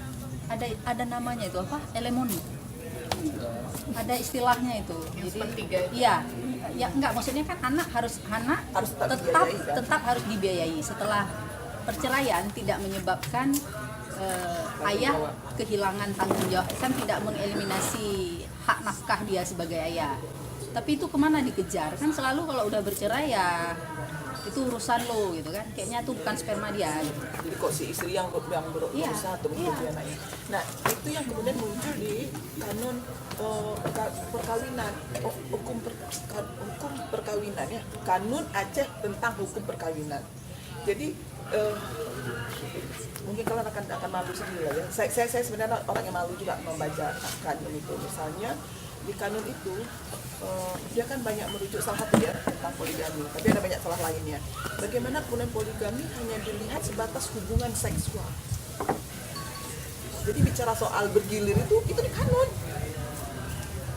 Bergilir istri pertama, istri kedua, istri ketiga bergilir kanun. Dan kalau kamu masih mau menikahi istri, hanya boleh 4 nih. Kalau kamu mau menikahi istri lagi, bidang 5, ceraikan salah satunya. Hargakan perempuan. Nah, dan kalau kemudian laki-laki mau menikah poligami, istrinya nggak izinkan, datang aja ke mahkamah syariah. Diizinkan oleh mahkamah syariah. Jadi nggak perlu. Jadi apa juga gunanya? Dan kalau di undang-undang perkawinan dia punya 4 alasan yang kumulatif, jadi harus terpenuhi 4 ini. Di kanun kita salah satu aja. Perempuan dengan alasan nggak punya anak bisa dikawin, bisa menikah lagi. Perempuan tidak menjalankan aktivitas tanggung jawabnya itu termasuk mencuci, bisa nikah lagi. Terus pokoknya Karena udah malu udah lah Kak, jangan Kak sebut lagi, malu. dan laki-laki ini bermotivasi. Baik kawan-kawan, barangkali ada dari 2 pemaparan tadi soal yang disampaikan Kak Dian, kemudian sampai pada soal negara yang Kak Ma sampaikan. Barangkali ada hal-hal yang menggelisahkan hati atau mau dikonfirmasi kembali atau mau disampaikan supaya kita semua bisa dengar, bisa belajar dari itu mungkin. Ada? Bang Google, silakan. Ya, terima kasih kepada Kak Nama. Saudara juga nggak harus dipanggil Bang kan? Ini biar yang buat yang adik-adik, biar tahu. Kelihatan ya. Kita kayaknya penonton ya. Karena Bang, Kak, Adik juga Iya. Ya udah kali, udah. sudah maksud Google tadi kayak gitu Kak. Baik, Google. Terus yang pertama yang Google sampaikan, kontras hari ini nggak menyediakan kopi bukan karena kopi itu bukan untuk perempuan kan, Bukan. Itu yang paling awal. Marah kali. Itu maksudnya karena ada anggapan kopi hanya dinikmati oleh laki-laki. Kopi udah kesana kayak ketukar. Maksudnya bukan itu alasan kontras menyiapkan air putih lah kan. Karena belum ada ini tadi perusahaan tambang. Ini gender nih kan. Putih kan Karena sehat. hari ini nih buah, nggak ada gorengan. Belum. Terus soal ya gerakan feminisme, sebenarnya bukan mau bertanya ataupun apa yang mau mau mengomentari ya kan. Kalau Google ngelihatnya kita fokusnya terus-terusan di persamaan antara laki-laki dan perempuan. Coba sedikit kita kalau Google sering bilangnya agak radikal ya. Kita fokusnya memang di perbedaan ya, karena memang laki-laki dan perempuan memang berbeda. Itu yang pertama. Secara kodrati, secara manusia memang berbeda. Nah, terkait dengan bagaimana negara ataupun antara laki-laki dan perempuan ini bisa connect, bisa harmoni ya. Kalau dia lebih suka menyebut hubungan relasi antara laki-laki dan perempuan itu harmoni. Yang negara harus seperti yang Dian sampaikan tadi, harus punya sensitivitas. Karena ya contoh sederhananya kalau kita fokus di perbedaan, yang paling serius sepertinya untuk soal perbedaan gender ataupun perbedaan antara laki-laki dan perempuan adalah perusahaan transportasi ya. Ada sepeda motor untuk laki-laki, ada sepeda motor untuk perempuan. Nah, negara dalam hal ini, dalam dia membuat undang-undang untuk dia bekerja, dia nggak pernah kayak gitu. Dia terus ya fokusnya, atau kita itu kan soal lahir produk undang-undang itu soal politik kan, tapi nggak pernah undang-undang itu mengakomodir perempuan sebagai perempuan. Dia lebih mengakomodir perempuan harus jadi seperti laki-laki, dan itu terus yang kita perjuangkan. Maksudnya kita harus sama-sama laki-laki, itu menurut saya agak keliru soal gerakan persamaan gender tadi kan, karena posisinya memang berbeda. Terus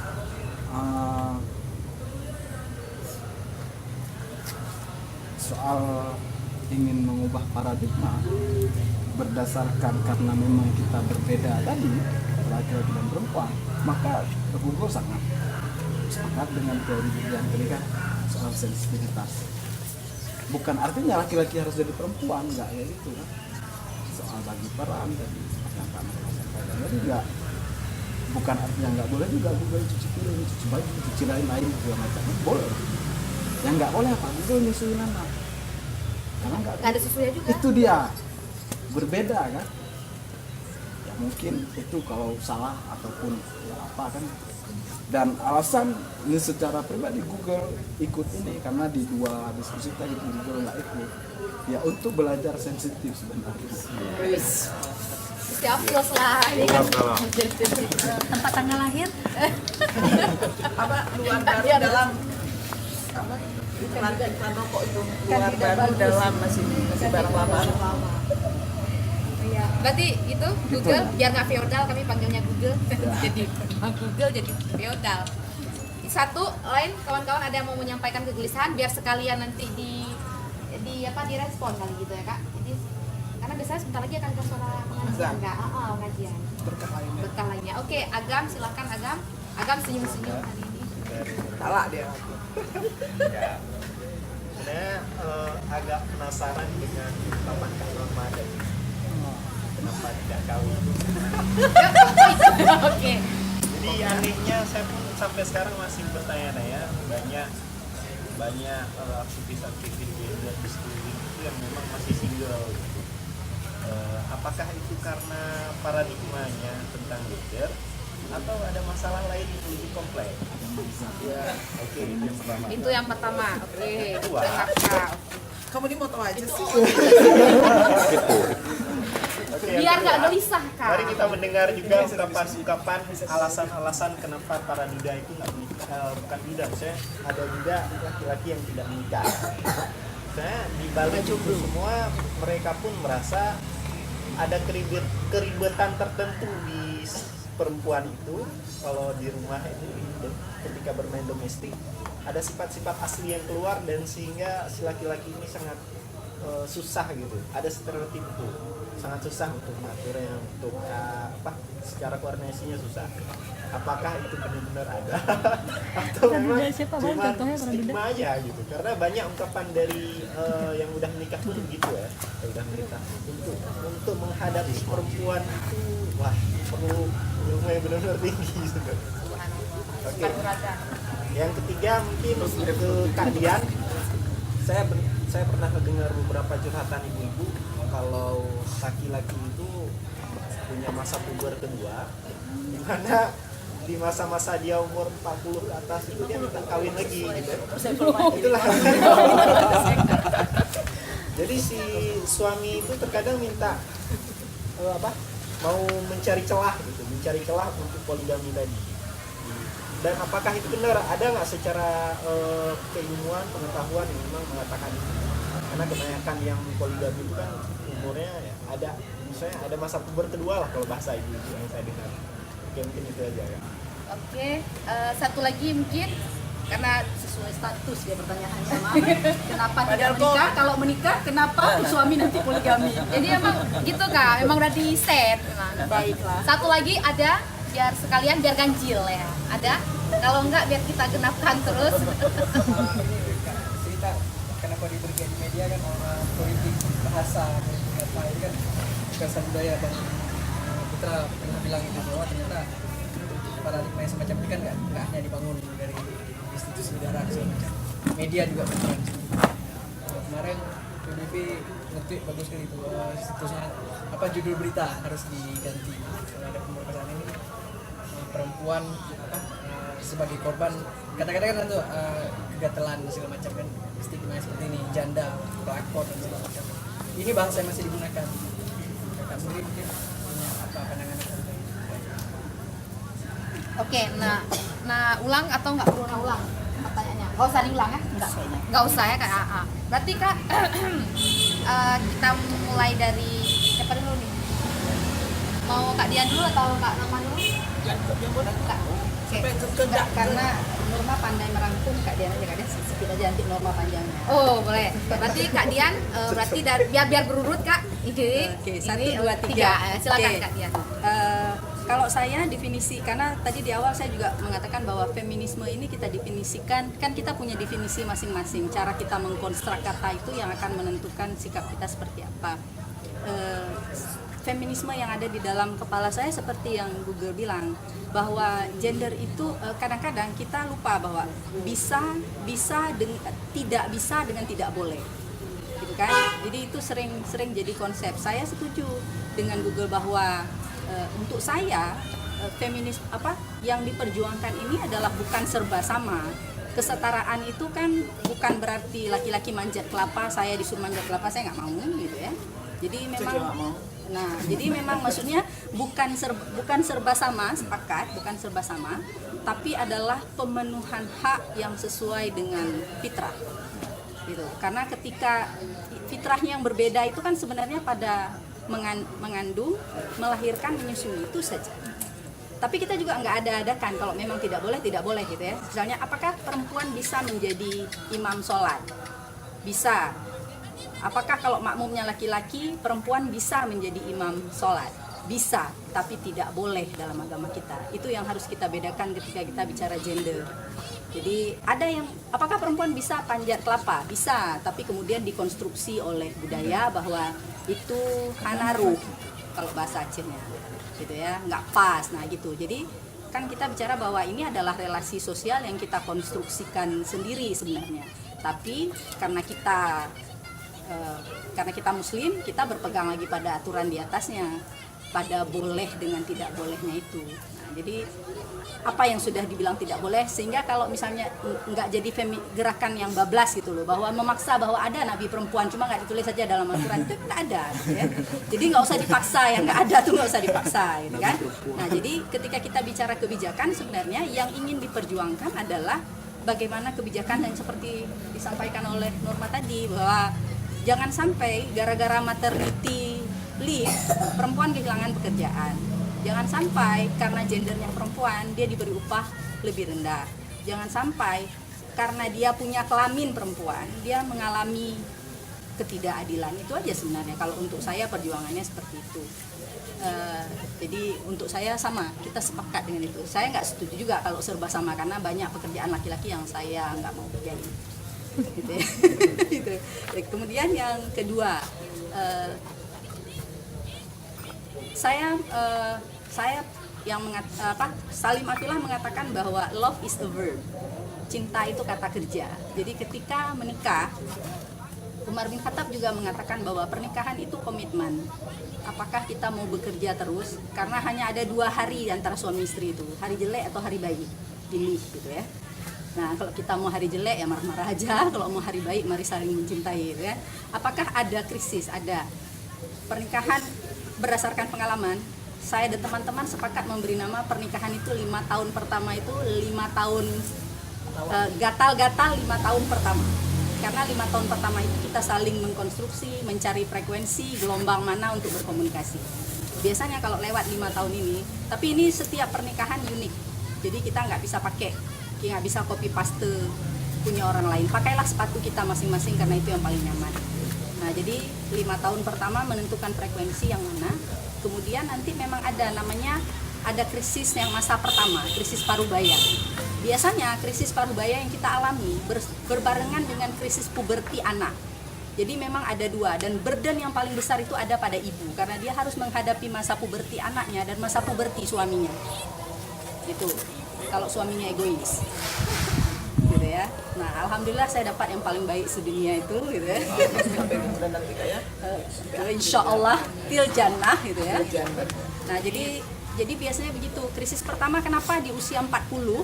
Biasanya dikatakan usia 40. Usia 40 itu biasanya karir laki-laki itu sedang cantik. Jadi manajer, anak udah besar. Nggak ada yang mau diurus lagi. Nggak ada lagi yang telepon, "Pa pulang." "Pa beli pisang goreng," "Pa jemput." Nggak ada lagi.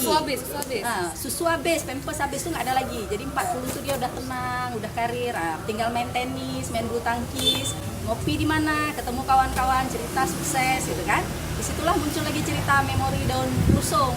Kalau memori daun pisang kan masih baru gitu. Nah, memori daun rusung, dulu Ki suka mas itu, dulu Ki suka mas ini gitu kan. Apalagi ditambah ya, situ sekarang berjanda. Nah, jadi hindari reuni. Bukan dihindari. Itu jadi sebenarnya itu menciptakan kesempatan. Kalau saya kembali lagi pada komitmen, pernikahan itu pada dasarnya untuk apa? Kalau saya dan Saiful Mahdi itu menikmati setiap hari itu sebagai hari terakhir, kita belum tentu ketemu lagi ya, apalagi ditambah lagi dengan sekarang tambah mesra gitu ya, karena kapan-kapan bisa ditangkap gitu kan, kapan-kapan bisa cuma pegang tangannya aja gitu ya. Jadi kita menikmati setiap hari. Bisa jadi kalau anak-anak pun meninggalkan rumah dengan marah itu dia akan panggil, belum tentu setelah ini kita ketemu lagi. Nah jadi kita menikmati momen yang inilah momen kita terakhir, kita belum tentu jumpa lagi. Dan kemudian ya komitmen, dan kemudian komitmen itu tanggung jawab gitu ya. Ini bukan, jangan egois gitu. Keempat anak kami tidak pernah minta jadi anak kami. Kami berdua yang sangat kekeh mereka supaya jadi anak kami. Jadi selain kita berdua hubungannya, kita punya tanggung jawab sama 4 orang ini. Jadi nggak boleh egois. Dan kemudian ya kalau kata Bang Saiful, jatuh cinta itu susah. Apalagi jatuh cinta sama orang yang sama tiap hari bangun pagi, jatuh cinta lagi gitu ya. Tapi ternyata bisa. Jadi menemukan aktivitas bersama yang model-model gitulah, jadinya kelas pranikah. Ini marriage 101 jadinya gitu ya. Jalinda. Jadi kalau menurut saya begitu, tanggung jawab sebenarnya ya, untuk apa pernikahan ini pertama sekali dimulai, untuk apa? Karena kalau cinta itu sikit aja dia. Cantik itu sikit aja, ganteng tuh sikit aja gitu ya. Seiring waktu kita bisa akan saling bosan. Tapi ada kata-kata Imam Syafi'i yang sangat berbekas di hati saya. Ketika kita selalu melihat yang halal, artinya maksudnya kita hanya melihat pasangan, maka setiap kali melihat dia, kekaguman kita akan terus bertambah. Tapi ketika kita membiasakan diri melihat yang bukan hak kita dan mengabaikan yang hak kita, maka pada yang hak itu akan selalu ada kekurangan. Nah mungkin karena itu ya saya selalu alhamdulillah gitu ya. Jadi mungkin itu menjaga pandangan. Nah cuma kadang-kadang menjaga pandangan kita selalu dalam hal Allah itu selalu menghadirkan sesuatu itu sepasang. Perintahnya itu selalu seimbang. Ketika Allah mengatakan perempuan untuk menutup aurat, ada perintah menundukkan pandangan. Jadi nggak satu pihak, dua-dua harus menjaga. Sehingga kadang-kadang kan kita sedih kalau seperti yang tadi kata Norma, kisah-kisah kekerasan itu, perempuannya pakai baju pendek, perempuannya begini. Bayangkan pada anak yang diperkosa umur 4 tahun, terus ada komentar gini, makanya Bu, anaknya dipakein baju, jangan dipakein baju seksi. Gitu kan? Saya nanya langsung ke orang yang ngomong, Bapak waras, 4 tahun Pak. Kalau anak gadis pakai baju seksi bisa Bapak salahin. Ini 4 tahun diperkosa, alasannya karena anak itu pakai baju renang. Bapak waras, kok bisa selera sama anak 4 tahun kan nggak waras. Nah jadi nggak bisa juga, makanya memang dia sepasang. Jadi untuk menundukkan pandangan dan ini, dan memang itu ada siklus kalau tidak dijaga, yaitu kan perasaan kita itu kalau kita ingin ikut yang mana gitu. Jadi apakah kita cinta itu bisa datang kapan saja, kita tidak bisa memilih, tapi akal sehat dan iman kita kan bisa memilih. Kemudian tadi bahasa media ya, yaitu tadi saya percaya bahwa rekonstruksi memang dibuat seperti itu. Iklan rokok, iklan mobil, nggak ada hubungannya perempuan seksi, tapi iklan rokok yang ingin ditunjukkan adalah macho, punya perempuan cantik, berkuasa, itu kan iklan rokok. Jadi memang produknya begitu. Kita sendiri kita akan bicara dengan bahasa apa, itu juga kalau jadi sebelum media berjuang, kalau kita semua bagus kayak Lela kemarin gitu kan, salah seorang anggota DPRA dapat ceramah 3 SKS sama Lela gara-gara saya sangat simpati dengan perjuangan untuk kekerasan terhadap wanita. Gara-gara dia pakai wanita itu sama Kak Lela itu diceramahin 3 SKS. Jadi mungkin kita mulai dari lingkar kecil yang terus diperbesar mengenai penggunaan bahasa. Yang saya selalu suka protes pemberdayaan perempuan. Nah itu saya selalu marah sama kata-kata itu karena menurut saya kan empowerment itu diterjemahkan menjadi pemberdayaan. Bilang perempuan nggak berdaya, siapa yang bangun paling pagi tidur paling telat? Ya kan, bangun sebelum matahari terbit, tidur ketika mata anak dan suami terbenam ya.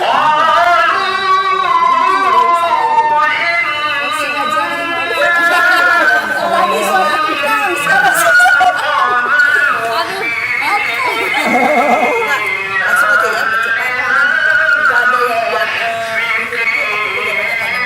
termasuk lagi juga. Kok dia memfasilitasinya boleh atau bisa apa boleh. Kalau aku mengklasifikasinya kodrat dan gender itu sama seperti Kak Dian. Jadi yang kodrat itu kan sebenarnya tidak bisa diganti, gitu kan, kalau perantara melahirkan tadi. Tapi kemudian karena ada gender tadi yang dibilang boleh ditukar, boleh dinegosiasi, itu adalah beda benar, tapi bukan dibedakan. Ini perbedaan. Di gender itu perbedaan, kalau di kodrat perbedaan. Sengaja dibedakan. Lokal sebenarnya lebih menarik kalau kemudian setiap orang memberi keputusan terhadap sesuatu karena pengetahuan, bukan karena label bahwa harus begini, harus begitu gitu. Kak Dian kalau memutuskan untuk masak karena dia tahu bahwa dia itu adalah bentuk penghormatan dia terhadap keluarga dan dia sudah sadar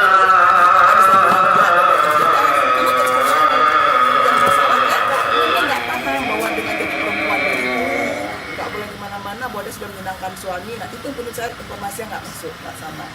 Nah, jadi tidak ada perdebatan yang disampaikan oleh Google tadi bahwa saya setuju, tapi kemudian ketika kita memahami tadi itu, apa yang harus dilakukan itu tadi memastikan bahwa akses terhadap perempuan itu sama dengan partisipasinya sama, pengelolaan sumber dayanya sama, supaya apa? Supaya dampak yang dirasakan itu juga sama. Perempuan juga mendapatkan dampak kenikmatan, jadi kalian boleh kok nggak dipilih dengan tangan kami gitu. Ya sama, semua yang harus dimasukkan itu sama. Pertanyaan soal ini saya nggak punya pertanyaan, saya nggak punya jawaban. jawaban untuk soal kenapa kemudian laki-laki begini. Yang saya tahu bahwa ini hanya yang saya tahu ya. Kalau di dalam di dalam realita lebih banyak janda yang bertahan dibanding duda. Itu realitanya. Mungkin lebih terbiasa karena dibiasakan gitu ya. Laki-laki kan bisa lebih terbiasa kalau dibiasakan, cuma kan problemnya tidak dibiasakan. Dan itu kemudian jadi catatan apakah kemudian laki-laki harus nikah lagi pada saat dia puber. Sebenarnya saya sangat juga selain menunjukkan pandangan, mengelola hasrat adalah dengan puasa. Itu Islam mengajarkan itu puasa, gitu ya. Nah, jadi bukan kemudian harus menjadi orang lain. Bahkan sekarang kan muslim nih pelakor. Saya kesel dengan kata pelakor tuh. Yakinlah sebenarnya yang jadi masalah itu bukan si orang ketiga itu. Yang masalah adalah yang punya komitmen dengan pasangannya itu, menurut saya. Karena cinta dengan pelakor sangat nggak bisa hanya satu pihak saja gitu. Saya selalu gini ya, kita untuk adik-adik yang baru menikah, bertahanlah sampai batas akhir. Kau bisa bertahan tapi jangan konyol. Karena ketika memang itu tidak ada yang nggak mau dipertahankan. Tapi kalau kalian bertahan, ya bertahan menurut saya. Kenapa saya katakan begitu? Banyak kali kasus KDRT itu yang orang bertahan hanya karena itu tadi. Kasus terakhir misalnya yang ditangani oleh LBH. Kenapa dia begitu? Karena ada latar belakang dia mengalami penindasan dari suaminya. Dan dia cuma bisa selamatkan dengan cerai. Kenapa? Karena cuma itu buat satu perempuan yang baik.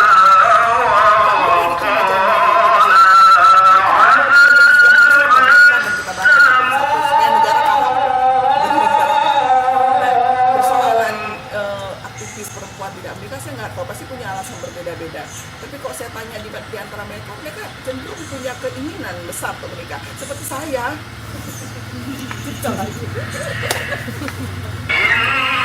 Cuma mungkin di sini orang-orang membayangkan kalau dia aktivis perempuan dia tak bayar kan? Walaupun pada dasarnya saya bilang ya, suami-suami yang seperti kalian ini tidak banyak. Caranya di rumah suaminya juga melakukan kerja domestik. Ada kawan-kawan lain juga suaminya Kak Nur Siti suaminya melakukan kerja domestik. Jadi menurut saya itu persoalan komunikasi sebenarnya. Dan sayang kan laki-laki itu yang nggak mau mendekati saya. Betul lagi. Harusnya kok tanya pertanyaan itu waktu kita ngobrol.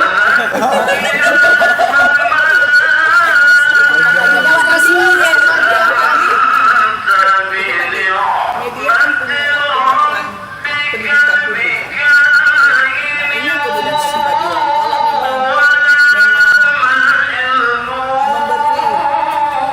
memberi label stigma begitu membuat perempuan kehilangan martabatnya sebagai manusia, kenapa harus dilanjutkan menurut saya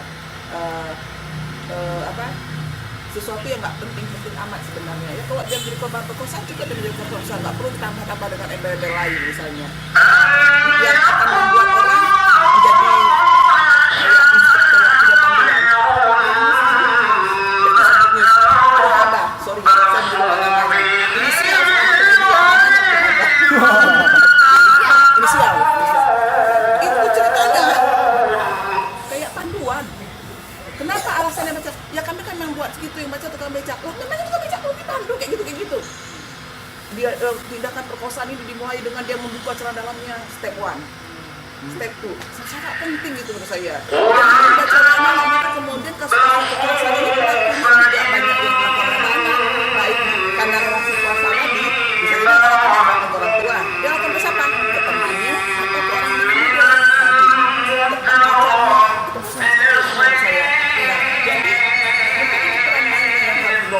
Selebihnya ya itu tadi, tidak selamanya bad news is good news. Peace news is good news juga, kadang-kadang itu yang harus dibangun gitu.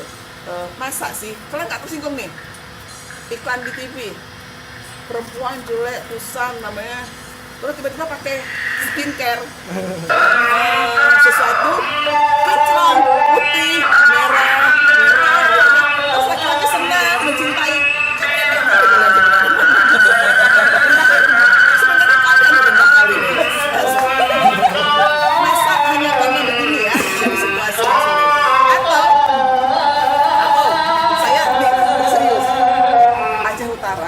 ada satu kanun yang nggak jadi dikeluarkan tapi sudah disahkan. Jadi saya takut ini jadi bumerang. Namanya Kanun Ketertiban dan Kemaslahatan Umat. Di dalamnya tidak boleh ada manekin telanjang, salah satu unsur. Kenapa? Laki-laki terangsang, Bo.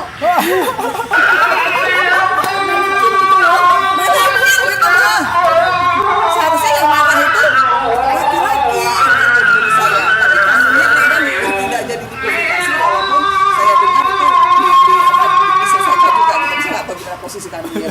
Jadi kalau manekin telanjang nggak boleh dibuat di toko-toko, ya udah. Ya.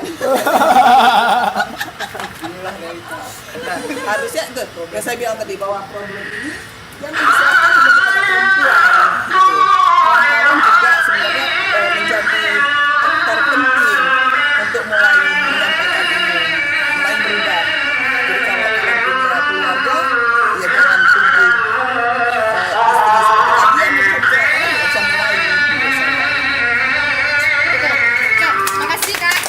Karena kita udah mau maghrib, mungkin Jangan Kak, mau lah. ya, karena mau maghrib ya. Sebentar lagi maghrib. Kak Dian mungkin closing statement. Kawan-kawan, biasa diskusi kita memang nggak berakhir gini ya, saya nggak berakhir. Assalamualaikum berakhir nggak bisa diskusi lanjutan, tapi ya harus ditutup dengan baik karena dibuka dengan baik juga. Sebelum ditutup Kak, mungkin ada kalimat yang bisa dibawa pulang. Everyday Selasti udah catat duluan, ini yang bisa dibawa pulang. Aku udah catat ya. Yang lain Kak yang bisa dibawa pulang, dicatat di dinding, di kamar gitu kan. Tips biar bisa mencintai tadi udah tuh everyday. Itu bikin ini genius tuh. Jangan berharap orang berbuat, kita aja. Jangan berharap. Makasih Kak, itu aja pesannya. Semangat dulu. Oke.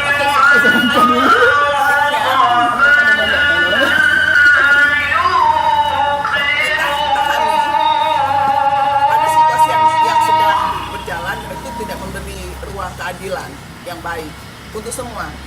Bicara kelas perempuan, bicara tentang bukan bicara tentang perempuan lain, bicara perempuan yang ada di sekitar kalian, anak, adik, kakak, gitu ya. Dan karena anak-anak yang hebat, laki-laki dan perempuan yang bisa memimpin. Dan jadi kehebatan ini tidak bisa dibangun dengan adanya relasi yang baik, keluarga yang baik. Mulailah. Oke, pesannya mirip ya. Ini lebih short, ini lebih long. Gitu kawan-kawan. Ya mirip setelah dikurasi itu. Makasih kawan-kawan atas kebersamaan kita sampai jam 18.25, 5 menit sebelum jam 6:30 ya. Semoga seperti harapan kita di hashtag bersama kita teguh, kita terus teguh membincang hal-hal yang kita anggap penting diketahui dan penting juga untuk dibuat sedikit demi sedikit perubahannya Kak. Bersama saya nggak tahu, saya merasa hari ini kita luar biasa, ada 2 perempuan duduk pula di sebelah saya kan, jadi